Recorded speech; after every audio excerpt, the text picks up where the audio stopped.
Hello, welcome back to the Matt Phifer Experience. My name is Matthew Phifer. I am your host, and I am here with a very special guest, Raiford Palmer, out of Chicago.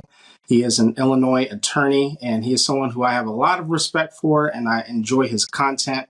We've been following each other for a couple of years now on TikTok. Seems like that time really flies by. You guys know how I connect with guests and invite guests on.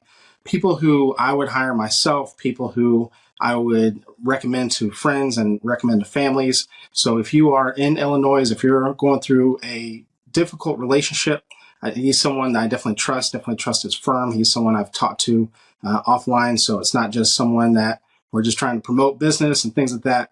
Really appreciate Raiford, your content and your podcast gives a lot of great advice, not just legal advice, but someone who I think that you could listen to for relationship advice, dating advice, things like that. And you guys have heard me say this before. I actually think that divorce lawyers give some of the best relationship advice because they're seeing it from they're almost reverse engineering it. And so, Raiford, thank you very much for joining the show. And I'm going to kick it over to you and tell us a little bit about yourself and how did you get started? Thanks, Matt. I think I'm a big fan of yours and your content as well. That's right. Came across one of your videos a couple of years ago on TikTok and commented, liked a lot of your content. And you and I have a lot of similar ideas about relationships and marriage. And so I always enjoy what you have to say. So thank you. It's really an honor to be on your show. Thank you very much.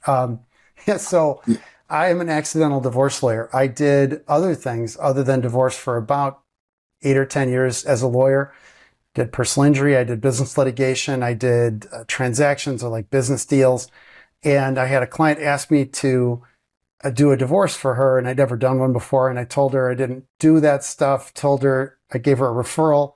She called me about a week later and said she didn't like the guy and wanted me to do her divorce. And she said it couldn't be that hard. So she was very convincing. And I was just starting a new law firm with a partner at the time. I took the case, then it went well. She sent a friend, they sent friends. Pretty soon I was representing a lot of people in divorce cases. Like I said, almost accidentally, but I found I really enjoyed it. You know what's funny? That's how it started. Yeah, every time I ask that question to a divorce attorney, I've yet to find one that said, I went into this full on knowing that I wanted to be a divorce attorney. Actually, let me take that back. Dennis Bertrano is the only person that said that he knew that that's what he wanted to do. So, yeah. So I always appreciate people who kind of back into it. And most divorce attorneys seem like they really, not so much that they enjoy it, but they enjoy, the aspect of people getting free and, them starting a new life, because there's also, even though things are ending, there's also some beauty behind people getting free and being able to live the life that they want as well. Yeah, it's a deliverance for people to a new start. Is exciting to see people evolve from a bad place to a much better place. And I enjoy helping people with that transformation. And I always like the counseling part of being a lawyer more than the technical legal stuff. And that's why I wrote the book. The book isn't about technical legal stuff that I've got out. It's about guiding people through that time and helping them understand what's going on and better deal with it. And that's been my message on social media, is to help answer people's questions, to get them from A to B. And like you, I enjoy the relationships part of it and the social aspects and the communications things, and because 90% of what bothers people in divorce, a lawyer can't fix. Mm-hmm. We can divide assets, debts, deal with custody, visitation, and deal with support. That's it. Those are all the tricks in the bag for a divorce lawyer. Right. And the value added is getting it done sooner, easier, helping somebody get from A to B. Yeah. What would you say, I know people always talk about the big three of why people go into divorce, why people end up divorced: cheating, finances, poor communication.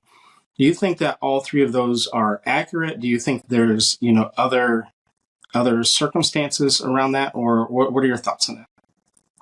So I get in trouble for this, but I think cheating is a symptom, not the disease. I agree. So in my Now, experience, before I got to give a disclaimer before, because anytime I say okay, that, people start, they get really, yes, really upset. So they before you do. guys get upset, what Raiford is saying is 100% accurate. It is typically a symptom of other things that are going on. Yes, there are some people who are habitual cheaters, but Yep. there are some people who it's a symptom of other things. And if you guys want other resources, a great, great book to understand all the aspects of cheating is the State of Affairs by Esther Perel. And I know that's very triggering for people because, Yes. when you say understanding that, you need to understand cheating, it makes it seem like we're okay with the person who's cheated. And that's not the case at all. We just need Right. to, we do need to understand it. So then we can either prevent it, we can understand it, whether or not people need to move forward and things like that. I agree 100% in that, and it's a nuanced position, and it's taken me 20 years to figure this out. Years ago when I started doing this, I thought it's always bad. It's the reason the divorce happens or whatever, and it's certainly a triggering activity. Somebody discovers the cheating and they come to a divorce lawyer. But when you ask questions, and you know this from your counseling background, when you dig deep and you ask people about the background, there are many things you find out that are red flags in the relationship, usually a stack of them, not one, usually many. And the big caveat here is it doesn't make it right. I'm not saying it's not a good thing. It's not morally right, all those kinds of things. But when you say, what is the cause of divorce? It's typically a number and a combination of things for married couples, and in varying percentages between the two people.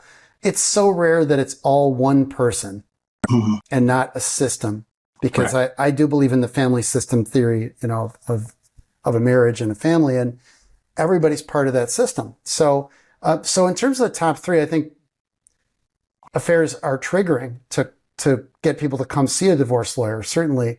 And the serial cheater, the one you talked about, the repeat offender, they're just people that shouldn't be married, and they can't be fixed. And that's a different issue. That's almost like an addiction, and it has the same poisonous impact as an addiction.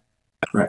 So it's really a different category. When somebody says, well, my husband has an alcohol addiction or whatever, that's an entirely different sort of vampire that drains the relationship, where all the other issues are really subordinate. The big thing is destroying the marriage first. Yeah. It's the biggest hole in the ship. But so let's get back to top three: finance, communication. Sure, big items. But I know poor people who are very happily married. Yeah. Including my parents when they were young. My dad was a soldier, he was an enlisted man in the Army. They had nothing. My mom was a dropout of college. They made it eventually, but they had nothing and they were happy. And there were very happily married poor people, or people that don't, we would consider less fortunate, right? And but communication, absolutely, probably number one, and the bedrock thing under a lot of this. Mismatched values, huge.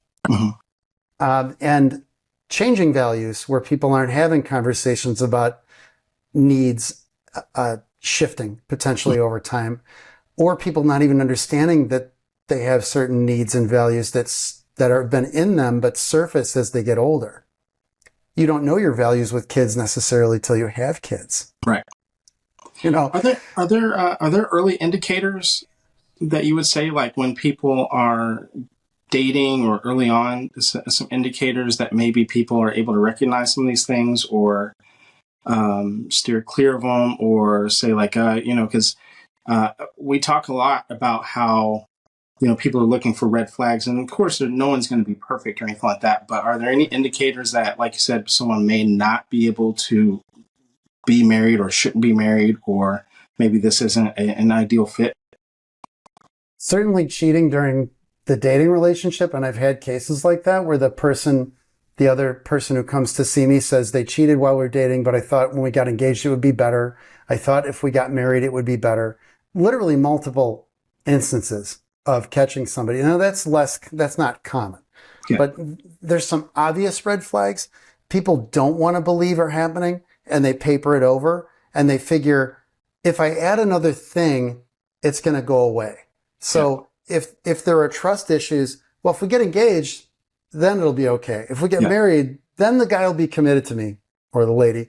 If we have a child, it'll be better. It doesn't make any of it better. Yeah. The bedrock, I really believe times change, people don't. Mm-hmm. Fundamentally, it's difficult for people to change. There's a multi-billion-dollar diet industry because people have a hard time changing their diet, including me. And if that's the case, if it's hard enough to change a habit that's as easy as not eating stuff that we shouldn't eat, imagine other more fundamental things, that are, and this is stuff you've talked about too. And so being upfront with your values and who you are and not hiding that stuff when it's time to discuss it, it's so important to really be upfront about your expectations, your values, and what you're wanting out of the relationship. I talk about the social contract a lot. Mm-hmm. A lot of people get married without laying out the details of the social contract. What is the arrangement between us? Yeah. It's a two-way street. What do you expect from me? What do I need from you? We all think we know. And I got married at 21 the first time. I thought I knew because I sort of had the template of my parents' marriage, but I never saw under the hood of that marriage. It just was good all the time. They're still married, by the way. They did all their discussion behind closed doors. My sister and I never saw any arguments, no debates, nothing, other than trivial stuff like, are we going to McDonald's or Burger King or something like that? So I didn't know that. I thought things just are supposed to go well. You love each other and it's all good. Mm-hmm. Well, then I found out it's not all good all the time. Right. And people have different ways of communicating, the love languages. I didn't know that until I was 45 years old. Right. Do you think, have you seen, during your practice, have you seen a rise or maybe even a decrease with divorced couples that may have met online? There are certainly more of them in the younger generation. There are more folks that met through dating apps and online, I would say, than, certainly before. And so anecdotally, I would say I'm seeing more of the younger generation of clients who have met at least starting with an online service. Mm-hmm. Yeah, that's definitely the case. And I do have a theory that dating is a dying art. Yeah. And I call it anti-social media because it's destroying our social skills. That's very true. Yeah. And especially among kids who don't date anymore. I mean, I know kids in college, my stepdaughter's in college and my younger stepdaughter's in high school. Nobody really dates. And when I was in high school in the 80s, I know I'm old. It was you went on dates and you had a girlfriend, and I had girlfriends in college, and that's pretty rare these days. So the person who might be listening, who might think that they're dating, and they're listening to this and they're saying like, well, what does he mean? When you say that people don't date anymore or they don't go on dates anymore, what differences do you see? So it's much less face-to-face time. It's a huge reduction in time spent together in each other's presence. We actually have to speak words to each other and be in each other's world. So even when my kids were in high school, I have two sons, they're now in their 20s. When they were in high school, their friends lived very close by, and I'd see them typing on their phone. I'd say, what are you doing? I'm talking to my friends. So when I go to their house, that'd be like 4 p.m. Well, I don't need to. I'm Snapchatting them right now. Well, that's an example of anti-social media, which extends to dating now. I'll see a couple at a nice place for dinner, and they're both on their phones. Yeah. They call it phubbing. It's like phone snubbing. I just recently heard about this as a trend now. Mm-hmm. And, but this stuff is happening. People stick their head in their phone. They're not paying attention to each other. They don't have to have a conversation. Yeah. And people get kind of lazy. They stop talking to each other. And this is the thing you're talking about, the communication breakdown. Yeah. And it's so easy to bury ourselves in social media and get those dopamine hits. Yeah. And not have to get a deep dive into talking to somebody and sitting there visualize a fishing boat for 3 hours or something, or taking your time having coffee on a Saturday morning with the other person and just ask them how they're doing and what they think about. And from a therapist perspective, what's interesting is that you find out that you're not even present. And so by the time they get to your office, or right before they get to your office, when, a husband or a wife might say something like, we never spend time together. I don't feel close. I feel like we've grown apart. And the other person's like, what do you mean? We go to date night 3 nights a week and this and that. But you're really not actually connecting, because exactly what you said, you're actually on your phone. You're not actually present.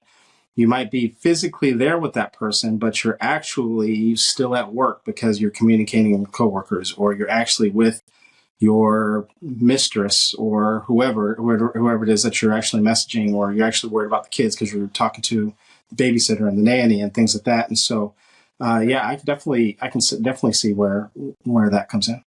These tech tools are a blessing and a curse. And what you're addressing is this. We've never lived in a society like this. This is so new, right, to be able to communicate across the world. I can FaceTime my mom from Italy or whatever, It used to be, I went on a cruise in the 90s with my parents, and I was in my early 20s with my wife. And you could only get on a computer in a computer lab, and you didn't have phones that do what they do now. I know I sound super old fashioned, but the point is, on a cruise, you were isolated from the outside world. And except for what you saw, there was like a cable TV in each stateroom, but you didn't have this constantly updating you. People couldn't text you. You weren't getting DMs from work. You weren't getting DMs on all your social media platforms. And there was no social media. So you were fully absorbed in the cruise and the vacation and your family and friends. Yeah. And yeah, we were disconnected from work and the outside world, but we were disconnected from work and the outside world. And there's good to that too. Yeah. Speaking of, go ahead. Speaking of social media, we had, you had to be under a rock to not hear about Will and Jada Pinkett Smith and, yep, everything that's been going on. Her promoting her book, which she's apparently has slammed Will and, has gone on this tirade about him. What are your thoughts on, first of all, not only them, but also from like the average everyday person? Because as iconic as that couple is, and as many eyeballs as that has at the moment, we actually see that multiple times when we're online. Couples bashing each other, and I'm sure your clients have said something to you. My husband, my ex-husband, my ex-wife, they're online, they're saying stuff about me. What are your thoughts on them, and what are your thoughts on people who are talking poorly about each other online on social media when they're going through a divorce? So, number one, I'll say a couple general things, then we'll focus in on Will and Jada. So, it's a good topic. It's interesting because you're right. It's a microcosm or an example of a bigger picture situation. And one of my pieces of advice to people is to go dark on social media when they're getting divorced, because it isn't worth the bashing. Feels good for a minute and then it blows back on you and you just look bad. And nobody needs to know your dirty laundry. And it can be used against you and your spouse and your kids and your bigger family in ways you don't even imagine. And the internet's forever. Yep. And it's not like you're just telling one person at church or, down on the street corner. You're telling the world, and that stuff can get screenshotted and reposted all over the place and go to places you don't even know. And maybe you take that post down, but somebody took a picture of it and it lives forever. And your kids have to live with that. So, and I know people will say, and I've gotten this response I've said this many times on TikTok, and I get comments where people say, well, people have a right to know that he's a bad guy. Mm-hmm. People should know that he's a jerk. And the world needs to know he's an abuser. Okay. Yeah. Okay, first I say, do they? Because first of all, people aren't sure. It's not like you're laying out a court case. You're just saying stuff. Right. And if you feel some catharsis by getting it out there, I would suggest talking to a counselor first. And I'm a big believer in counselors, as you know. I recommend them all the time for the cases, and divorce coaches, counselors, and marriage counselors. Mm-hmm. They're all powerful people to work with in your team. Yeah. And essential. Even if you think you have an agreed divorce, even if you think you have an easy situation, because it's right when you think it's easy that it's not easy, or Right. an issue comes up that's difficult. But I digress. So going back to the topic with this is, go dark on social because you don't know the ways this can blow back on you. And only in very rare cases are you never going to want to see the other person again. Yeah. Or is that even realistic? So in 95% of cases, probably 98% of cases, you're going to not only see the other person again, but want them involved with your children for decades. Yeah. And if you start blowing them up on social, now you've got to sit apart at the basketball game, and now your in-laws hate you, and your in-laws don't want to come together for the birthday party or the graduation or whatever. And now your business is all over the place, right, for everybody to vote on and make their own decisions. And when you start putting that stuff out there, people might not pick your side either. That's it. I was just about to say, number one, it could go sideways, but most people don't, maybe your close friends and people who know you side with you, but most people, the people that you're trying to convince, probably don't care. And they're probably not going to take a side. And the people on social media, probably just going to use it for entertainment. They could care less either way, and they're not going to take another side. But exactly what you just said, you could just push someone onto that other person's side because they may or may not tell their story. So the question to ask is it going to make anything better? Right. Is it going to make my divorce better? Yeah. Will it make my relationship with my kids and my family and my friends better? Right. It has a chance of being neutral or worse. Yeah. There's really no better. I heard someone say that it definitely doesn't make it better, but it definitely can make it worse. Yeah, good point. Mm-hmm. Exactly. Yeah. So that's the number one concern is I really recommend people keep it quiet. And what I think has happened here, and this is just me speculating, is the negative stuff got out there, the idea that they've been separated all these years and the bad mouthing about Will Smith and Jada's book and this kind of stuff's come out. And I'm guessing my guess is the PR team has swung into action and is warning both of them they're damaging their brands. Yeah. And now we're seeing a repair operation in place or taking place just now. Like really, Matt, you're on the cutting edge of this because the news isn't quite out there yet. It's just starting to get out of this effort to patch things up or make things look better. Yeah. And because last I had just heard the bad stuff. Yeah. And this has just come out. So it's real timely. And I think it's a PR operation, this is my speculation, to patch up their public images. So let's talk about that a little bit with patching it up and also kind of like from, average Joe's perspective and an everyday person's perspective, because it's very common. I've seen it. I know you've seen it where a couple is, full on, they're headed towards divorce. And then right at the last minute, you have the husband or you have the wife, hey, let's give it one last try. Let's give it one last go. And sometimes, I've seen it happen right before they're signing papers, right before trial, those sorts of things. What has been your experience with that?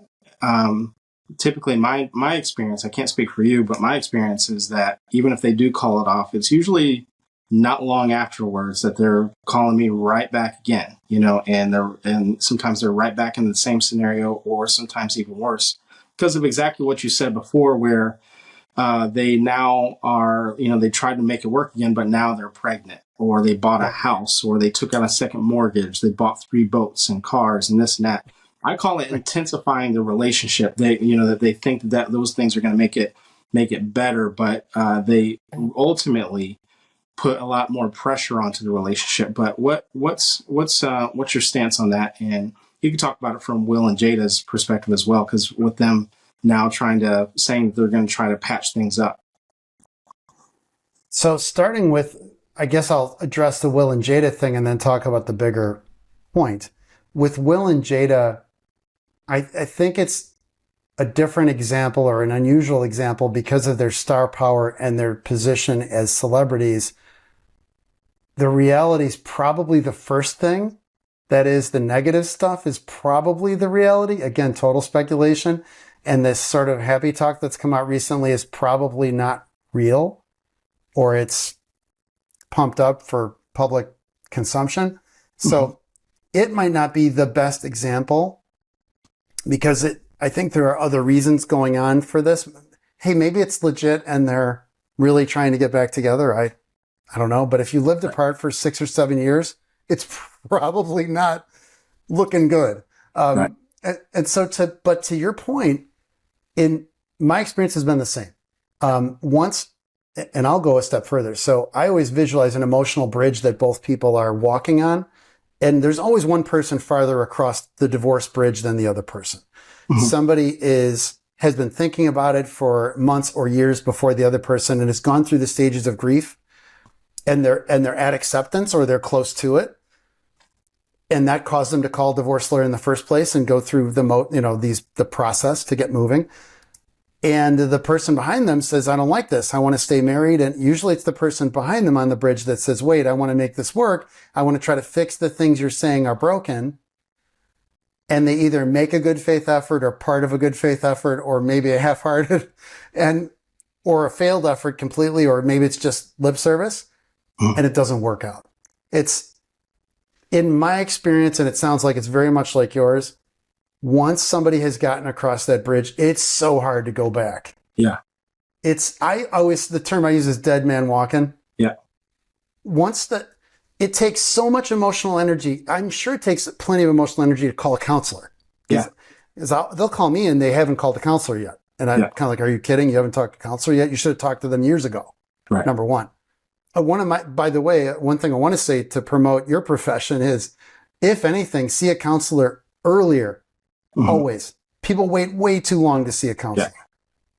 Yeah, they really do. And a lot of times they wait until you're past the point of repair, where even if there's, because there's so many different, let's use cheating as an example, like what we were talking about before. One of the things that let's say that it was more of a symptomatic thing, like what we were talking about.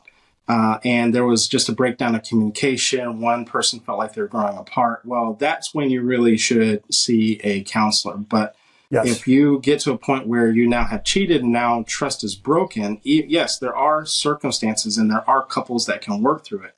But you cause a significant damage, and not everyone can see past it. Not everyone can get over it. And ultimately, sometimes that point, you may have crossed a bridge that you just can't get back to. And so, sometimes the damage is just done. It's that preventative maintenance is a lot cheaper. Yeah. Fix it. Changing the oil is a lot cheaper than changing the engine. Yeah. And, because it's, if I'd say anything to anybody, it's go see those counselors early, folks. Even when you start feeling a little bad about the marriage, go to the counselor then. Not months and months or years later when the resentment builds up and the communication's broken down and all that. It's too late. And so with that bridge, I've just found it takes so much to call the counselor, getting back to that. It takes so much to call a divorce lawyer and admit that your marriage is broken down. We still put a very high social value on marriage pretty much across many cultures in the United States still. That the pressure is high to stay married, typically. And I'm from a typical kind of suburban family. My parents are still married. My ex-wife's parents were still married. My father-in-law passed away last summer, but they were married for 50, almost 60 years. And the pressure on us, we were both like the golden children of I was the first child of my parents, and my ex-wife was the oldest child of her parents. And we were both nice people, and we both were successful, and we looked nice, and we had nice kids, and we had a nice house, and we weren't supposed to get divorced. Everything's perfect. And so there's still a lot of social pressure, and people don't want to admit they failed at something. Yeah. And especially their marriage, because it hurts. And it's the hardest thing you'll ever deal with next to a death, a close and family death. And in some ways it's harder because it's an ongoing thing for months or years that you're wrestling with. It's hard to heal from, because every time it's really hard to get to that acceptance place, because that person's still alive there. And especially if you're co-parenting, you still have to deal with them. And so it's very difficult, because every time you start to make steps forward, all of a sudden it's like reopening that coffin and then closing it again. So it's very traumatic. People don't describe divorce as a trauma, but it really actually is. It's actually, it can be very traumatizing for people. And people don't describe it as that, but it actually is. Yeah, exactly. And so it's because of that emotional bridge and people going that far just to pick up the phone and have a consultation with a lawyer. They've gone such a long way that by the time the other person says, "Hey, wait, come back," it's trying to put Humpty Dumpty back together again. It's how do you get the magic back? And even if you just if you had experience dating people and you've never been married, try to make yourself love somebody. Good luck. My dad told me when I was a kid, when I was dating a girl and I couldn't get her to like me, or why isn't she calling me back? He said, "Rafe, you can't make somebody love you." Yeah. It was great advice. He said they either do or they don't. And once that mojo is gone, man, I don't know how you get it back. If somebody can find out and put it in a book, they'll be a billionaire. Sometimes you can't. Sometimes it doesn't. And because even in a healthy relationship and a healthy marriage, I mean, you're constantly falling in and out of love, even if you still love that person. That's true. There's days where it's like, you're through the roof with that person, and there's days where, oh yeah, they're good. It's just like, because I think love is, number one, a very complicated emotion, but it's also very misunderstood. I think people think it's like a switch that you turn on or off, where, there's a lot of ebbs and flows, when even in a healthy relationship, when there's a disagreement, I promise you might not love them in that moment. You still, you want to be together. You still know you love them, but you don't feel that love right then and there, and so you kind of rely more on the fact that, you love the idea of being with them. You love, the aspect of the family that you're building, or the direction that the relationship is headed. And then the love comes back as you guys start to work through those differences more in a healthy relationship. But yeah, there's always these ebbs and flows. And I think what you can rely on in a good marriage, when you have those down times, hopefully you've built up a gas tank of goodwill by the good times. Yeah. And you think, well, this is hard right now, but we've always had fun and it's always been good in the past. And I know I can count on her to do X, Y, and Z. And she's got all these great qualities. And so this is a blip. And I know this is down right now, but I know I love the ups, this is down, but I love the ups, and it'll be back. Yeah. And when you built up that reservoir of goodwill, then you can survive the downs. And also there's that underlying teamwork thing. If you have those aligned values, and that's where the children strengthen the relationship. If you've got the solid basis, children add to it. You've got more things to fight for together. Yeah. And that's a good thing. And that's part of that reservoir. And it's like, if it's just negative down, and you drain that out to zero, then it's like, well, we're just legally married, but why am I married? What's the benefit? Absolutely. And Raiford, thank you so much. You are a wealth of knowledge, and thank you for everything that you do for people in Chicago and in Illinois. You always have great advice for people who not only are struggling in relationships, but also for relationships as well, for people who are healthy in relationships. So if you are watching this, or if you are listening to this, make sure you go down to the show notes and go down to the comment section. Let us know something that you may have learned from today's episode. Make sure you go and you follow Raiford on all of his social media. Connect with him, ask him for advice. I believe he has a support group that you can actually enter questions in, and he answers them on social media. Very, very similar to the things that I do as well. Raiford, if you could share with people where they can find you at, where they can connect with you at, and then we'll close out. Sure. Easiest to find me is just at Raiford Palmer at TikTok, also at Raiford Palmer Instagram. My law firm is STG Divorce Law. That's like Sierra Tango Golf Divorce Law in the Chicago area. Very easy to Google and find us. And my book is called I Just Want This Done: How Smart, Successful People Get Divorced Without Losing Their Kids' Money and Minds. It's on Amazon. It's a bestseller.